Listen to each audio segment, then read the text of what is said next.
The rhythm of the world is the rasp of Elara's breath. Each exhale is a scatter of ochre dust from the cracked earth. Each inhale, a fight against the vast, indifferent sky. The clan of 32 moves as a single, weary organism whose heart is this failing woman. She is the matriarch, the elder. But more than that, she is the map. Her memory, etched over 70 seasons of walking, haunts the ghost rivers, the hidden springs, the pathways through the bone-strewn valleys where the great cats hunt. She's the only reason they have survived this long in their small, unwritten chapter of hominid history. Her mind is the most vital piece of primitive technology they possess. Tail, whose muscles are called springs of youth and whose eyes miss nothing, walks just behind her. He does not watch the horizon. He watches the back of her neck. The way her head sometimes rules Ellis with a sudden, unnerving swiftness. 2 days ago, she led them on a half-day trek toward a promised water sea, only to stop, bewildered, before a wallet sun-bleached truck she did not recognize.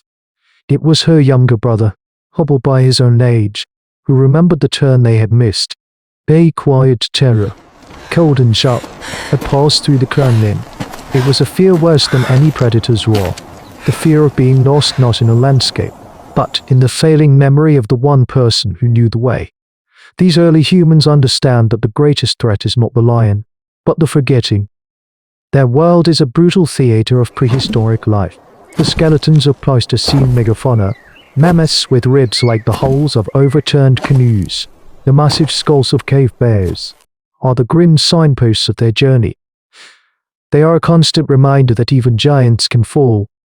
Survival is a series of hard choices. Today, the choice is speed. They must move faster to find water. But Elara's pace is the clan's pace. To push her is to break her. And so, they share her burden.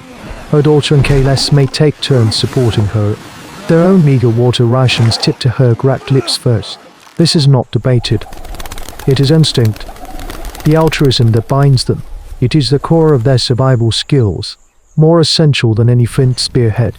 As dusk bleeds across the plain, they may camp in the shadow of a granite outcrop. The fire is coaxed to life, a fragile star in a sea of encroaching darkness. Elara sits, her gaze distant, humming a tune with no melody. Kale watches her, the firelight carving deep shadows into his face. He sees not just a dying grandmother, but a library burning down, book by irreplaceable book. The path forward is longer than her lifetime, and for the first time, he feels the chilling certainty that memory alone will not be enough.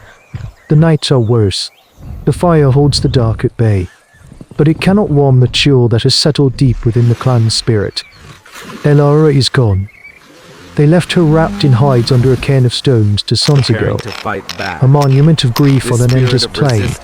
All that remains of their map is her brother, Rory's Sea. His memory is a tattered scroll, its edges crumbling. He speaks of the sunken river but places it to the east. Then west, his certainty shifting like sand. The arguments begin, low and sharp as flint shards. Factions form.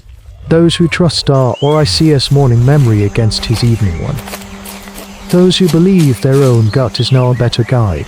The unspoken trust that bound them is fraying, thread by thread. The unity that defines their very existence as successful human ancestors is threatening to dissolve. This is the unseen predator that stalks them now. Doubt. Kale watches, his jaw tight. He sees the fear in their eyes. The same fear he feels not in his own stomach. During a hunt, he had once cornered a great elk in a box canyon, and he recognizes the look, the panic of a creature with no path forward. That evening, as Rory C tries and fails to describe the landmark of a broken tooth mountain, Kale feels an idea surface, not as a thought, but as an impulse. It's an act of foresight, a desperate gamble against the encroaching void. He retrieves a piece of their collective past, a long, curved section of mammoth tusk, harvested seasons ago and smoothed by countless hands. It was meant to be a tool, perhaps a club or a hide scraper. It is about to become something more. He sits before the dwindling fire, the heavy ivory cool against his thighs. He takes a sharp flint flake, a piece of moose Tyrian precision he napped at himself, and gestures for Rory C. to sit. He does not ask him to remember the whole journey. The task is divorced. He asks for one thing, the broken tooth. He grunts, pointing to the horizon. Rory C. squints, his mind struggling through a fog of years. Yes, to peaks. One taller. Kale presses the flint to the tusk.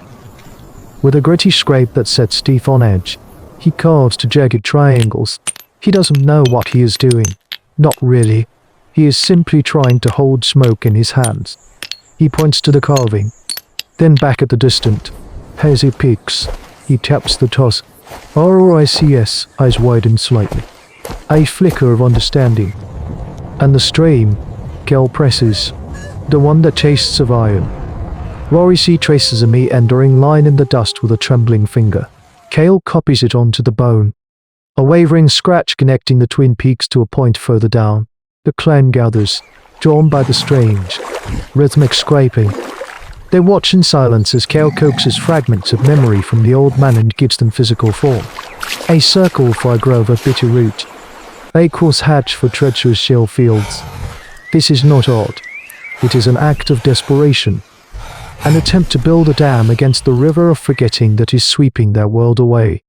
It is the genesis of a record. The first whisper that a story might be told by something other than a living tongue. The canyon splits the world in two. One path, to the left, is a wide, inviting slope of packed earth, winding gently downward. The right path is a brutal scramble of screened sharp-edged boulders.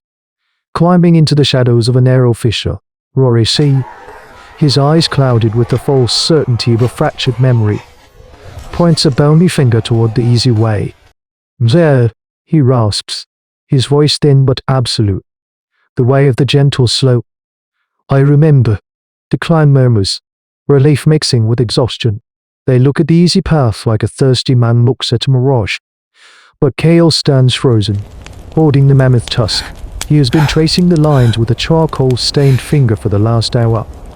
The symbols, the scratches that held the last lucid moments of our RICS memory, tell a different story. The map is unequivocal. The easy path is a trap, ending in a sheer cliff. The hard path, the one that promises pain and effort, leads to the water.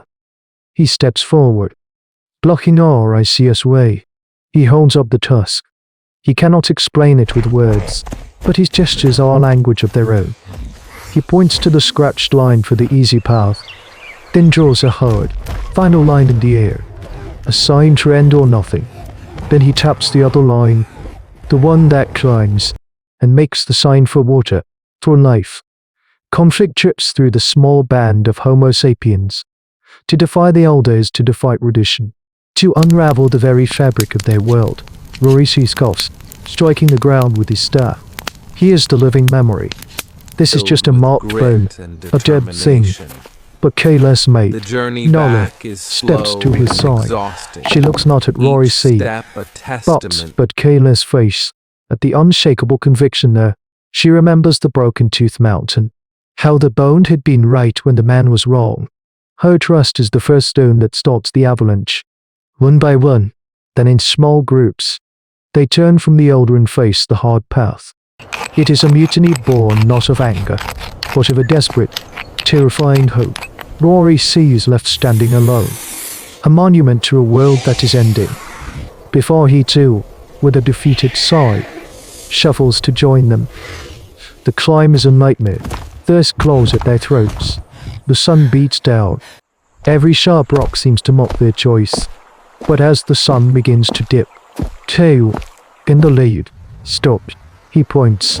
There, against the cliff face, is a strange formation of rock that looks like the ribcage of a fallen giant, exactly as he had carved it onto the tusk from our RICS fleeting description. A collective gasp runs through the clan. The bonehead remembered. Below them, tucked into a basin shielded from the wind, is a grove of green, a pool of water so still it mirrors the sky. From their vantage, They can also see the end of the easy path. It terminates, just as the carving predicted, in a 100-foot drop into a rocky gorge. The scratched bone did not just lead them to water. It saved them from annihilation. That evening, as they drink their fill, the clan does not look to an elder for the story of the day. They gather around the fire and watch as Kale takes a fresh flint and carefully, deliberately, scratches a new symbol onto the tusk. A circle with a wavy line inside. The mark for this place, this sanctuary. The line of memory is no longer made of flesh. It is now unbroken. Here, in this small act of transcription, the trajectory of human evolution shifts. The battle is no longer just against the predator and the drought. It is now against the fragility of the human mind, against the terminal silence of death. This scratched tusk is the first hard proof that an idea can be made immortal. It is the genesis of an external brain, a collective memory that can be passed, hand to hand, through a chain of generations that will never meet. The stories of ancient humans, their trials and discoveries, need no longer vanish like breath on a cold morning. What Kale created was more than a map. It was the first page of a book whose final chapter is still being written. The entire edifice of our world, every law, every piece of science, every story, rests upon this single, revolutionary principle first explored by our human ancestors, that a memory, once recorded, can outlive its maker. Their struggle to remember a path across a landscape became our capacity to build civilizations across millennia. The question they answered with a piece of flint on bone echoes in every server and library on Earth. How does a people survive a journey so vast that memory alone is not enough? Here, in the gathering dark, history begins not with a king, but with a scratch. The chronicle is now etched in ivory, waiting for the next eyes to read it. But a map only shows you the path, not the monsters that wait upon it.